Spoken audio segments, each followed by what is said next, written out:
ಸ್ನೇಹಿತರೆ welcome back ಅವರು job alert ಇನ್ Kannada YouTube ಚಾನಲ್ಗೆ. ಸ್ನೇಹಿತರೆ 500ಕ್ಕಿಂತ ಹೆಚ್ಚಿನ ಗ್ರಾಮ ಲೆಕ್ಕಾಧಿಕಾರಿ ಅಥವಾ ಗ್ರಾಮ ಲೆಕ್ಕಿಗ ಹುದ್ದೆಗಳಿಗೆ ಸಂಬಂಧಿಸಿದಂತೆ ಈ ಸಾರಿ ಎಷ್ಟು ಅಂಕಗಳ ಬಂದರೆ ಸೇಫು, ಈ ಸಾರಿ ಜಾಬ್ ಆಗಲೇಬೇಕು ಅಂದರೆ ಎಷ್ಟು ಅಂಕಗಳು ನಾವು ತೆಗಿಲೇಬೇಕು, ಪುರುಷರಿಗೆ ಎಷ್ಟು ಅಂಕ ಬರಬೇಕು, ಮಹಿಳೆಯರಿಗೆ ಎಷ್ಟು ಅಂಕ ಬರಬೇಕಂತೇಳಿ ಇವತ್ತಿನ ವಿಡಿಯೋದಲ್ಲಿ ಸಂಪೂರ್ಣವಾಗಿ ತಿಳಿಸ್ಕೊಡ್ತೀನಿ. ವಿಡಿಯೋನ ಸ್ಕಿಪ್ ಮಾಡದೆ ಕೊನೆಯವರೆಗೂ ನೋಡಿ.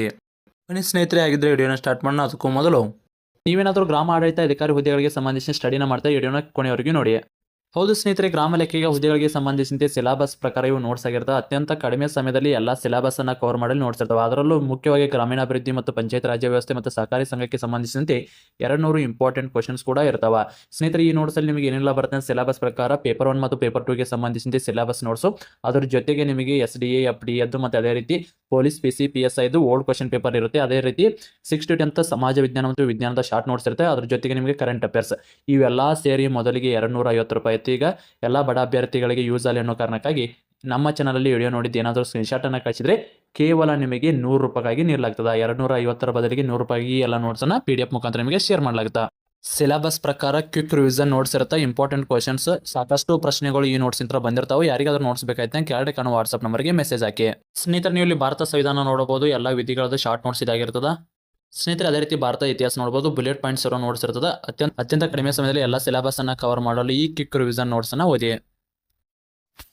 ಸ್ನೇಹಿತರೆ, ಇಂಪಾರ್ಟೆಂಟ್ ಟಾಪಿಕ್ ಇರೋದು, IMP ಕ್ವಶನ್ಸ್ ಇರೋದು, ಸಿಲೆಬಸ್ ನೋಟ್ಸ್ ಇರುತ್ತೆ. ಯಾರಿಗಾದ್ರೂ ನೋಟ್ಸ್ ಬೇಕಾಗಿತ್ತಂದ್ರೆ ಕೆಳಗಡೆ ಕಾಣುವ ವಾಟ್ಸಪ್ ನಂಬರ್ಗೆ ಮೆಸೇಜ್ ಹಾಕಿ ನೀವು ಕೂಡ ನೋಟ್ಸನ್ನು ಪಡೆದುಕೊಳ್ಳಿ. ಬನ್ನಿ ಸ್ನೇಹಿತರೆ, ಆಗಿದ್ದರೆ ವಿಡಿಯೋನ ಸ್ಟಾರ್ಟ್ ಮಾಡೋಣ. ಆತ್ಮೀಯ ಸ್ನೇಹಿತರೆ, ನಿಮ್ಮದು ನಾನ್-HK ಸಂಬಂಧಿಸಿದಂತೆ 4ನೇ ತಾರೀಕು ಅಕ್ಟೋಬರ್ದಂದು ನಿಮ್ಮದು ಎಕ್ಸಾಮ್ ಇರುತ್ತೆ. ಅದೇ ರೀತಿ ಕಲ್ಯಾಣ ಕರ್ನಾಟಕದು 25 ಅದೇ ತಿಂಗಳು ಅಂದರೆ ಅಕ್ಟೋಬರ್ದಲ್ಲಿ ನಿಮ್ಮದು ಕೂಡ ಎಕ್ಸಾಮ್ ಇರುತ್ತೆ. ಹಾಗಿದ್ದರೆ ಈ ಸಾರಿ ಎಕ್ಸಾಮಲ್ಲಿ ಎಷ್ಟು ಸ್ಕೋರ್ ಬಂದರೆ ನಮ್ಮದು ಕಟಾಪಿಗೆ ಸೆಲೆಕ್ಷನ್ ಆಗುತ್ತಾ. ಸ್ನೇಹಿತರೆ, ಇಲ್ಲಿ ನೋಡ್ರಿ, ಇಲ್ಲಿ ಡಿಪೆಂಡ್ಸ್ ಅಪಾನ್ ಒಂದಷ್ಟು ಮಾಹಿತಿನ ಹೇಳ್ತೀನಿ ನೋಡ್ಕೊರಿ. ಇಲ್ಲಿ ಕಟಾಪ್ ನಿರ್ಣಯ ಆಗಿದ್ದು ಅಪ್ಲಿಕೇಶನ್ ಹಾಕಿದವರ ಸಂಖ್ಯೆ ಮೇಲೆ, ಅದೇ ರೀತಿ ಎಕ್ಸಾಮನ್ನು ಅಟೆಂಡ್ ಆದವರು ಪ್ಲಸ್ ಅಲ್ಲಿರೋ ಹುದ್ದೆಗಳು ಮತ್ತು ಎಕ್ಸಾಮ್ ಪ್ಯಾಟರ್ನ್ ಯಾವ ರೀತಿ ಇರುತ್ತೆ ಅದರ ಮೇಲೆ ಇಲ್ಲಿ ನಿಮ್ಮದು ಸೆಲೆಕ್ಷನ್ದು ಕಟಾಪನ್ನು ಸ್ವಲ್ಪ ವೇರಿಯೇಷನ್ ಆಗುತ್ತೆ. ಬಟ್ ಲಾಸ್ಟ್ ಟೈಮ್ ನೋಡಿದರೆ 1,000 ಹುದ್ದೆಗಳು ಖಾಲಿ ಏನೋ ಇದ್ದು, ಬಟ್ ಅಲ್ಲಿ ಎಕ್ಸಾಮ್ ಯಾವ ರೀತಿ ಟಫ್ ಇತ್ತಪ್ಪ ಅಂದ್ರೆ PSI ಲೆವೆಲ್ ಎಕ್ಸಾಮ್ ಕ್ವಶನ್ ಪೇಪರನ್ನು ತೆಗೆದರು. ಸೊ ಅದಕ್ಕಾಗಿ ಲಾಸ್ಟ್ ಟೈಮ್ ಸ್ವಲ್ಪ ಕಡಿಮೆ ಕಟಾಪ್ ನಿಂತಿತ್ತು. ಕಡಿಮೆ ಕಟಾಪ್ ಅಂದರೂ ಕೂಡ ಒಂದು ಲೆವೆಲ್ ಅಂದ್ರೆ ಮಿನಿಮಮ್ ಅಂದರೂ ಕೂಡ ಇಲ್ಲಿ ತೋರಿಸ್ತದೆ ನಿಮಗೆ ಎಷ್ಟು ಸ್ಕೋರ್ ನಿಂತತಿ. ಬಟ್ ಅಷ್ಟೇ ನಿಂದಿರುತ್ತಂತ ಹೇಳಕ್ಕೆ ಬರಲ್ಲ, ಸ್ವಲ್ಪ ವೇರಿಯೇಷನ್ ಆಗುತ್ತೆ. ಬಟ್ ನಾನು ಹೇಳೋ ಸ್ಕೋರ್ ನಿಮಗೆ 99% ಎಕ್ಯುರೇಟ್ ಆಗಿರ್ತದೆ. ಒಂದು ಸ್ವಲ್ಪ ಏನಾದರೂ ಒಂದು 2 ಮಾರ್ಕ್ಸ್ 3 ಮಾರ್ಕ್ಸ್ ಅಷ್ಟೇ ಸ್ವಲ್ಪ ವ್ಯತ್ಯಾಸ ಆಗುತ್ತೆ. ಬರೀ ಹಾಗಿದ್ರೆ ಈ ಸಾರಿ ನೀವು ಎಷ್ಟು ಸ್ಕೋರನ್ನು ಮಾಡಿದರೆ ಸೇಫ್ ಒಳಗೆ ಇರ್ತೀರಂತ ನೋಡೋದಾದರೆ, ಆತ್ಮೀಯ ಸ್ನೇಹಿತರೆ, ಲಾಸ್ಟ್ ಟೈಮು ಬೆಳಗಾವಿಯಲ್ಲಿ ಕೂಡ ಸಾಕಷ್ಟು ಹುದ್ದೆಗಳು ಜಾಸ್ತಿ ಖಾಲಿದ್ದು. ಈ ಸಾರಿನೂ ಕೂಡ ಬೆಳಗಾವಿಯಲ್ಲಿ ಕೂಡ ಹೆಚ್ಚಿನ ಹುದ್ದೆಗಳದ. ಇದು ಬೆಳಗಾವಿಗೆ ಅಷ್ಟೇ ಸಂಬಂಧಪಟ್ಟಿದ್ದಲ್ಲ, ನಾವು ಒಟ್ಟು ಜಿಲ್ಲೆಗಳಿಗೆ ಸಂಬಂಧಿಸಿದಂತೆ ಈ ಸಾರಿ ಕಟಾಪ್ ಎಷ್ಟು ನಿಲ್ತಂತ ಹೇಳ್ತೀನಿ. ಸ್ನೇಹಿತರೆ, ಲಾಸ್ಟ್ ಟೈಮ್ ನೋಡ್ರಿ, ಬೆಳಗಾವಿಯಲ್ಲಿ ಪುರುಷ ಅಭ್ಯರ್ಥಿಗಳೇ ಜನರಲ್ ಕ್ಯಾಟಗರಿ 145, ಅದೇ ರೀತಿಯಲ್ಲಿ ಕ್ಯಾಟಗರಿ 1ಕ್ಕೆ ಸಂಬಂಧಿಸಿದಂತೆ 126, ಅದೇ ರೀತಿ 2A ಕ್ಯಾಟಗರಿಗೆ 127.25, ಅದೇ ರೀತಿ 2B ಕ್ಯಾಟಗರಿಗೆ 120, ಇನ್ನು 3A ಕ್ಯಾಟಗರಿಗೆ 127, ಇನ್ನು ಅದೇ ರೀತಿ 3B ಕ್ಯಾಟಗರಿಗೆ 129.5, ನಾವು SC ಕ್ಯಾಟಗರಿಗೆ 121, ಇನ್ನು ಅದೇ ರೀತಿ ST ಕ್ಯಾಟಗರಿಗೆ 113. ಇಲ್ಲಿ ST ಕ್ಯಾಟಗರಿ ನೋಡ್ತಿರ್ಬೋದು. ಈಗ ಸದ್ಯಕ್ಕೆ ಯಾವುದೇ ಒಂದು ನೇಮಕಾತಿ ಆದರೂ ಕೂಡ ST ಕ್ಯಾಟಗರಿಗೆ ತುಂಬ ಕಡಿಮೆ ಕಟಾಪ್ ನಿಲ್ಲಾಕತ್ತೈತಿ. ಓಕೆನಾ. ಅದೇ ರೀತಿ ಮಹಿಳೆಯರಿಗೆ ಎಷ್ಟು ಲಾಸ್ಟ್ ಟೈಮ್ ಎಷ್ಟು ಕಟಾಪ್ ನಿಂತಿದ್ದಂತ ನೋಡೋದಾದ್ರೆ, ಸ್ನೇಹಿತರೆ, ಜನರಲ್ ಕ್ಯಾಟಗರಿಗೆ 116, ಅದೇ ರೀತಿ ಕ್ಯಾಟಗರಿ 1ಕ್ಕೆ ಸಂಬಂಧಿಸಿದಂತೆ 110, ಇನ್ನು ಅದೇ ರೀತಿ 2A ಕ್ಯಾಟಗರಿಗೆ 114, ಇನ್ನು 2B ಕ್ಯಾಟಗರಿಗೆ 106.75, ಇನ್ನು ಅದೇ ರೀತಿ 3A ಕ್ಯಾಟಗರಿಗೆ 114, ಇನ್ನು ಅದೇ ರೀತಿ 3B ಕ್ಯಾಟಗರಿಗೆ 114.5, ಇನ್ನು ಅದೇ ರೀತಿ SC ಕ್ಯಾಟಗರಿಗೆ 109.5, ಇನ್ನು ಅದೇ ರೀತಿ ST ಕ್ಯಾಟಗರಿಗೆ 102ವರೆಗೂ ಕೂಡ ಇದು ಕಟಾಪ್ ನಿಂತಿತ್ತು. ಹಾಗಿದ್ರೆ ಈ ಸಾರಿ ಕಟಾಪ್ ಹೆಂಗೆ ನಿಲ್ಲುತ್ತಾ ಸ್ನೇಹಿತರೆ, ಲಾಸ್ಟ್ ಟೈಮ್ ನಾನು ಆಲ್ರೆಡಿ ಹೇಳಿದೆ, ಎಕ್ಸಾಮ್ ಸ್ವಲ್ಪ ಟಫ್ ಇತ್ತು. ಅದಕ್ಕಾಗಿ ಸ್ವಲ್ಪ ಸ್ಕೋರ್ ಕಡಿಮೆ ಆಗಿತ್ತು. ಆದರೂ ಕೂಡ ಒಂದಿಷ್ಟು ಅಭ್ಯರ್ಥಿಗಳು ಜಾಸ್ತಿ ಸ್ಕೋರನ್ನ ಮಾಡಿದರು.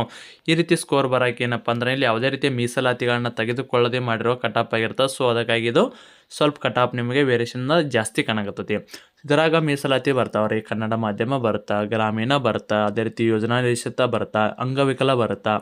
ಸೊ ಅದಕ್ಕಾಗಿ ಅಂಥಲ್ಲಿ ಏನಾದರೂ ನಿಮ್ದು ಏನಾದರೂ ಮೀಸಲಾತಿ ಇತ್ತಪ್ಪ ಅಂದ್ರೆ ಕಡಿಮೆ ಕಟಾಪ್ ಕೂಡ ನಿಂತಿತ್ತು. ಇದು ಒಂದು ಲಾಸ್ಟ್ ಟೈಮ್ದು ನಿಮ್ಗೆ ಒಂದು ಚಿತ್ರಣ ಇಲ್ಲಿ ತೋರಿಸಿದ್ವಿ ಸ್ನೇಹಿತರೆ. ಅದೇ ರೀತಿ ಪ್ರತಿಯೊಂದು ಜಿಲ್ಲೆಗೆ ಸಂಬಂಧಿಸಿದಂತೆ ಓಲ್ಡ್ ಕಟ್ ಆಫ್ ವಿಡಿಯೋ ಏನಾದರೂ ಬೇಕಾಗಿತ್ತಪ್ಪ ಅಂದರೆ ಯಾವ ಜಿಲ್ಲೆ ಕಟ್ ಆಫ್ ನಿಮ್ಗೆ ಬೇಕಾಗಿತ್ತು ಅಂತೇಳಿ ಕಮೆಂಟ್ ಮೂಲಕ ತಿಳಿಸ್ರಿ. ಅದೇ ಜಿಲ್ಲೆ ನಿಮಗೆ ನಾವು ವಿಡಿಯೋನ ಮಾಡಿ ತಿಳಿಸ್ತೇವೆ ಸ್ನೇಹಿತರೆ. ಹಾಗಿದ್ರೆ ಈ ಸಾರಿ ಕಟ್ ಆಫ್ ಎಷ್ಟು ನಿಲ್ತದ ಸ್ನೇಹಿತರೆ? ಕ್ವಶನ್ ಪೇಪರ್ ಏನಾದರೂ ಈಸಿ ಬಂತಪ್ಪ ಅಂದ್ರೆ ಕಟ್ ಆಫ್ ಇಷ್ಟೇ, ಆಲ್ಮೋಸ್ಟ್ ಒಂದು 150ವರೆಗೂ ಅಥವಾ 155ವರೆಗೂ ಕೂಡ ಜನರಲ್ ಕ್ಯಾಟಗರಿಗೆ ಹೋಗುವ ಸಾಧ್ಯತೆ ಐತ್ರಿ. ಉಳಿದಿದ್ದು ಕೂಡ ಅಲ್ಲಿ ಥರ ಒಂದು 5ರಿಂದ 8 ಮಾರ್ಕ್ಸ್ ಕಡಿಮೆ ಆಗ್ತಾ ಬರುತ್ತಾ. 142, 48, 47 ಈ ರೀತಿ ಬರುತ್ತಾ ಎಕ್ಸಾಮ ಈಸಿ ಬಂತಂದ್ರೆ. ಇನ್ನು ಅದೇ ರೀತಿ ಎಕ್ಸಾಮ್ ಏನಾದರೂ ಈಗ ಮೊನ್ನೆ PC ಎಕ್ಸಾಮ್ ಬಂತಲ್ಲ, ಆ ರೀತಿ ಏನಾದರೂ ಬಂತಪ್ಪ ಅಂದ್ರೆ ಟಫ್ ಬತ್ತಪ್ಪ ಅಂದ್ರೆ ನಿಮ್ದು ಎಲ್ಲಿಗೆ ಬರುತ್ತಪ್ಪ ಅಂದ್ರೆ 110, 15, 120 ಅದೇ ರೀತಿ ಒಂದಿಷ್ಟು ಅಂಗವಿಕಲ ಅಭ್ಯರ್ಥಿಗಂತರೂ ಜಸ್ಟ್ 70 ಇದ್ದರೂ ಕೂಡ ಅವರು ಸೆಲೆಕ್ಷನ್ ಹಾಕ್ತಾರೆ. ಯಾಕಂದ್ರೆ ಮಿನಿಮಮ್ ಪಾಸಿಂಗ್ ಸ್ಕೋರ್ ಎಷ್ಟಪ್ಪ ಅಂದರೆ 70. ಹಾಗಿದ್ರೆ ನೀವು ಈ ಸಾರಿ ಕ್ವಶನ್ ಪೇಪರ್ ಮೇಲೆ ಡಿಪೆಂಡ್ ಆಗಿ ಕಡಿಮೆ ಅಂದರೂ ಕೂಡ 110+ ಸ್ಕೋರ್ ಇದ್ದರೆ ಮಾತ್ರ ನೀವು ಈ ಸಾರಿ ಸೆಲೆಕ್ಷನ್ನ ಹಾಕಿರಿ.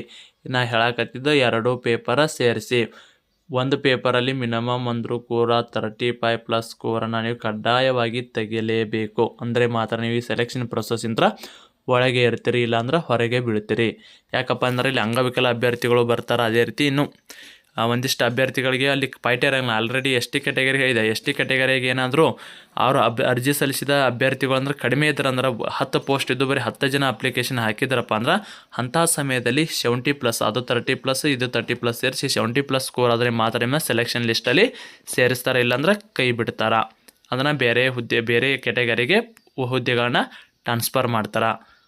ಯಾಕಪ್ಪ ಅಂದ್ರೆ ಸ್ಟಡಿ ಅಂದ್ರೆ ಇಲ್ಲಿ ಎಲ್ಲ ಓದಲು ಬರೋಲು ಮತ್ತು ಸ್ವಲ್ಪ ವಿದ್ಯಾವಂತರು ಬರಲಿ ಅನ್ನೋ ಕಾರಣಕ್ಕಾಗಿ ಈ ರೀತಿ ಮಾಡಿರ್ತಾರೆ. ಸ್ನೇಹಿತರೆ, ನಿಮ್ದೇನಾದರೂ ಈ ಸಾರಿ ಸೆಲೆಕ್ಷನ್ ಆಗಲೇಬೇಕತ್ತಪ್ಪ ಅಂದರೆ ಯಾವುದೇ ಒಂದು ಕ್ಯಾಟಗರಿ ಅಭ್ಯರ್ಥಿ ಇದ್ದರೂ ಕೂಡ ನೀವು 110ರಿಂದ 120+ ಸ್ಕೋರನ್ನು ಕಡ್ಡಾಯವಾಗಿ ಮಾಡಲೇಬೇಕು. ಈ ಎಕ್ಸಾಮ್ ಕ್ವಶನ್ ಪೇಪರ್ ಟಫ್ ಬತ್ತಪ್ಪ ಅಂದ್ರೆ ಇದಕ್ಕಿಂತ ಸ್ವಲ್ಪ ಕಡಿಮೆ ಆಗೋ ಸಾಧ್ಯತೆಯೂ ಐತಿ.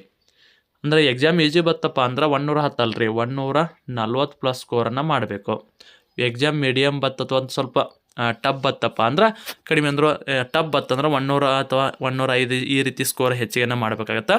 ಸ್ವಲ್ಪ ಮೀಡಿಯಮ್ ಬತ್ತಪ್ಪ ಅಂದ್ರೆ 115, 120ವರೆಗೂ ಕೂಡ ನೀವು ಸ್ಕೋರನ್ನು ಮಾಡಲೇಬೇಕಾಗ್ತದೆ. ಆಯಿತು ಸ್ನೇಹಿತರೆ, ನಾವು ಮುಂದಿನ ವಿಡಿಯೋದಲ್ಲಿ ನೀವು ಯಾವ ಜಿಲ್ಲೆದು ಕಟ್ ಆಫ್ ವಿಡಿಯೋ ಮಾಡಂತಿರಲ್ಲ ಆ ಕಟ್ ಆಫ್ದು ಕಮೆಂಟ್ ಮೂಲಕ ನೀವು ಯಾವ ಜಿಲ್ಲೆಗೆ ಅಪ್ಲಿಕೇಶನ್ ಹಾಕಿರಂತ ಹೇಳ್ರಿ, ನಾ ಅದೇ ಜಿಲ್ಲೆದು ನಿಮಗೆ ಕಟ್ ಆಫ್ನ ವಿಡಿಯೋ ಮಾಡಿ ತಿಳಿಸ್ತೀವಿ. ಸ್ನೇಹಿತರೆ, ಇದಾಗಿತ್ತು ಇವತ್ತು. ಮತ್ತೆ ಮುಂದಿನ ವಿಡಿಯೋದಲ್ಲಿ ಸಿಗೋಣ. ಶುಭ ದಿನ.